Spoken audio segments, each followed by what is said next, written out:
Assalamualaikum warahmatullahi wabarakatuh. Waalaikumsalam Selamat warahmatullahi sore semuanya. Perkenalkan kami dari kelompok 4 yang beranggotakan ada Kami Ismail, Renaldi, Rizal, Gibran, Gozi, Flash, kemudian saya sendiri Galang.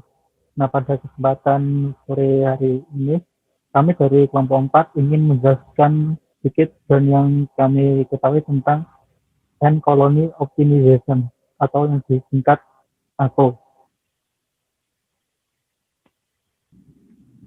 Sejarah dari ACO ini atau End Colony Optimization dimulai pada tahun 92. Pada tahun 92 ini, Marco Dorigo, beliau mengusulkan rancangan mengenai End System.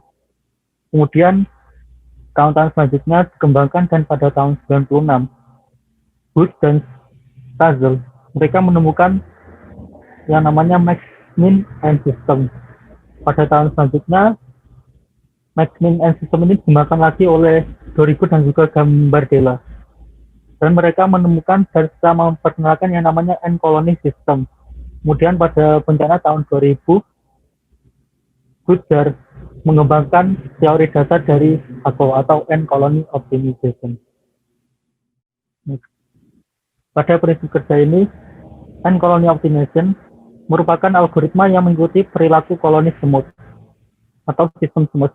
Kemudian perilaku koloni semut di sini adalah perkumpulan semut itu mereka mampu menemukan rute terpendek dalam perjalanan dari sarang ke tempat-tempat sumber makanan mereka. Jadi mereka itu dalam mencari makanan atau ke tempat sumber makan mereka, mereka sangat optimal dalam menempuhnya. Dan algoritma ini bisa digunakan untuk menyelesaikan masalah komputasi melalui grafik yang terinspirasi dari perilaku semut dalam menemukan jalur dari sarang menuju makanan tadi. Kemudian, menggunakan metode meta-heuristik merupakan algoritma yang dapat menyelesaikan masalah optimasi kompleks jika diselesaikan dengan algoritma exact. Nah, itu merupakan prinsip-prinsip kerja dari End Colony Optimization. Next. Selanjutnya konsep dari ACO, Uncolonialist Optimization, itu di sini ada dua gambar, nest dan food. Pada awalnya tidak ada feromon pada kedua jalur, sehingga kemungkinan memilih jalur kedua tersebut adalah 50-50, yaitu nanti dipilih salah satu oleh semut itu. Karena jarak kedua rute berbeda, maka salah satu semut mencapai makanan terlebih dahulu. Nah, seperti pada gambar ini, semut yang bawah, kemudian semut membawa sebagian makanan kembali ke koloni sambil meletakkan feromon di tanah. Ketika ada semut ketiga yang ingin mencari makanan, maka semut tersebut akan mengikuti rute yang terpendek berdasarkan tingkat feromon yang ada di tanah tadi. Rute yang pendek memiliki feromon yang lebih banyak. Semut dari rute panjang kembali ke koloni, dua rute bisa saja memiliki tingkat feromon yang sama, sehingga semut memiliki jalur secara acak dari keduanya. Setelah beberapa pengulangan, rute pendek akan memiliki tingkat feromon yang lebih tinggi, sehingga semua semut pada akhirnya memiliki rute yang terpendek.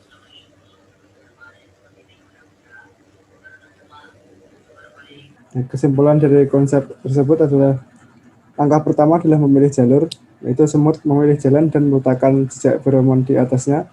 Kemudian yang kedua adalah melakukan perjalanan pada seluruh jalur.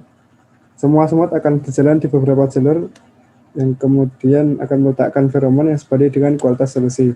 Yang ketiga adalah rute yang terbaik akan lebih dikembangkan daripada rute yang lain, yaitu setiap ujung dari rute terbaik lebih diperkuat dari yang lain. Dan yang keempat adalah evaporasi atau penguapan untuk menghilangkan solusi yang buruk. Kemudian adalah elemen-elemen dari ACO. Itu yang pertama mendefinisi dari masalah yang ada, kemudian meta-heuristik ACO, yang ketiga pemilihan ujung, lalu Diamond dan mengupdate feromon. Ini adalah persamaan untuk elemen-elemen dari ACO. Dan kemudian adalah langkah penyelesaian dari ACO atau tahapan algoritma dari ACO, yaitu menginisialisasi harga parameter-parameter algoritma, pengisian titik pertama ke dalam tabulis, penyusunan rute kunjungan setiap semut ke setiap titik, perhitungan panjang rute setiap semut, perhitungan harga intensitas jejak kaki antar titik untuk siklus selanjutnya, dan yang terakhir adalah pengosongan tabulis dan mengulangi langkah 2 jika diperlukan. Hal ini dilakukan untuk mencari rute yang terpendek. Ya, selanjutnya adalah aplikasinya. N-Colony Optimization. Itu ada bermacam-macam. Yang pertama, Traveling Salesman Problem (TSP), yaitu mencari rute terpendek dalam sebuah graf menggunakan rute Hamilton. Terus yang kedua, Quadratic Assignment Problem atau QAP, yaitu menugaskan sejumlah N resource untuk ditempatkan pada sejumlah M lokasi dengan meminimalisasi biaya penugasan atau assessment. Yang ketiga, Job Shop Scheduling Problem atau JSP.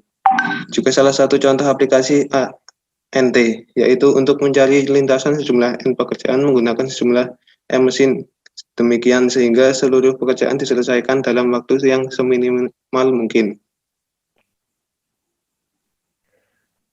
Selain 3 aplikasi di atas, terdapat 3 aplikasi lain, yaitu N-Colony for Optimal Control Problem. Aplikasi ini digunakan untuk menyelesaikan masalah optimal control secara umum dengan kendali sebuah single input. Bentuk diskrit dari masalah optimal control kemudian diubah menjadi quasi-quadratic assignment problem dalam ruang kontrol waktu. Dengan mengaplikasikan algoritma ECO atau N-Colony Optimization, perkiraan konstanta didapatkan untuk optimal control.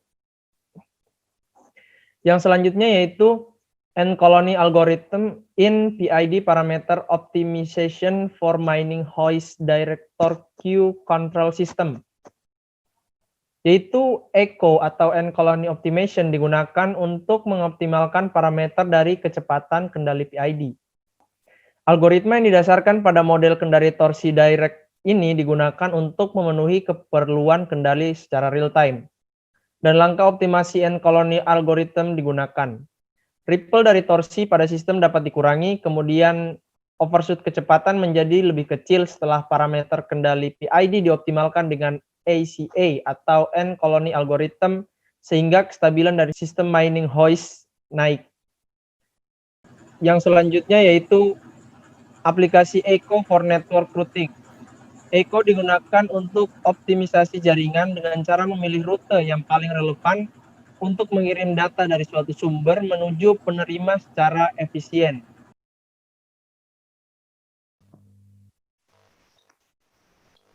Selanjutnya, keunggulan dari aku sendiri. Yang pertama, bersifat paralel. Kemudian yang kedua, positif feedback menyebabkan penemuan solusi baik sangat cepat. Yang ketiga, sangat efisien untuk traveling salesman dan masalah-masalah yang serupa. Dan yang terakhir, dapat digunakan dalam aplikasi dinamis atau dapat beradaptasi pada perubahan seperti perubahan jarak dan lainnya. Selanjutnya, untuk kelemahannya sendiri dari aku, yang pertama, analisa teoritis yang rumit, kemudian rangkaian keputusan acak, kemudian yang ketiga, distribusi kemungkinan berubah sebanding dengan iterasi, dan yang terakhir, penelitian lebih bersifat eksperimental daripada teoritis. Jadi kesimpulannya setelah dipresentasikan oleh teman-teman saya, terdapat poin-poin yang menjelaskan tentang N-Colony Optimization. Yang pertama yaitu sejarah perkembangan N-Colony Optimization, lalu prinsip kerjanya dan konsep kerjanya, lalu elemen dan langkah penyelesaiannya, serta aplikasi yang digunakan oleh N-Colony Optimization, dan yang terakhir ada keunggulan dan kelemahannya. N-Colony Optimization merupakan salah satu algoritma kecerdasan buatan yang berfungsi untuk optimisasi. Dan yang kedua yaitu N-Colony Optimization menggunakan pendekatan meta-heuristik untuk menyelesaikan masalah optimisasi yang rumit. Dan yang ketiga, implementasi N-Colony menggunakan konstruksi heuristik acak sehingga dapat dikategorikan keputusan probabilistik. Dan yang terakhir, N-colony optimization memiliki performa yang baik untuk masalah dengan struktur yang buruk seperti routing jaringan. Sekian presentasi dari kelompok 4. Atas perhatiannya saya ucapkan terima kasih.